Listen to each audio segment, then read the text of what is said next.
Механизм действий программы поддержки местных инициатив четко расписан. На общих собраниях жители определяют приоритетную для поселения проблему, а также сумму, которую они могут собрать для софинансирования проекта.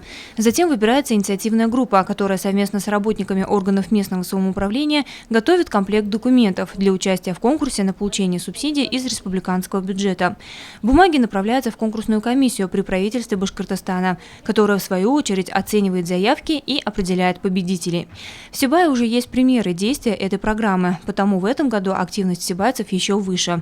Так, свою инициативу выдвинули и родители учеников, обучающихся в школе номер 14. На собрании присутствовало 116 человек.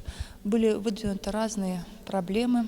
Большинством голосов приоритет был отдан ремонту спортивного зала, так как основная масса учащихся этого микрорайона учится в нашей школе, и на данный момент спортивный зал не отвечает, как вы видите, современным требованиям, что затрудняет качественную организацию учебного процесса.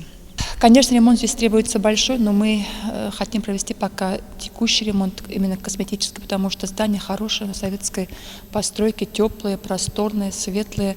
По словам директора школы Альфии Решатовны, спортивный зал образовательному учреждению был передан в 2015 году после закрытия местного филиала Аграрного университета.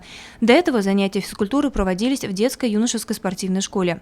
Само здание строилось более полувека назад. Капитальный ремонт крыши производился в 2015 году. С тех пор она не протекает. Помещение отапливается. 36 часов в неделю здесь проводятся занятия. Однако большой вопрос вызывает внешний вид спортивного зала. Обшарпанные полы, ободранные стены, устаревший санузел. Куда ни глянь, картина не из лучших. Помещению требуется хороший косметический ремонт. Со своей стороны родители готовы внести вклад в улучшение ситуации. Остается ждать поддержки с республики. Лиана Кириллова, Гуль Хамитова, Али Кадыров, Любовь Карпова, телекомпания СТВ.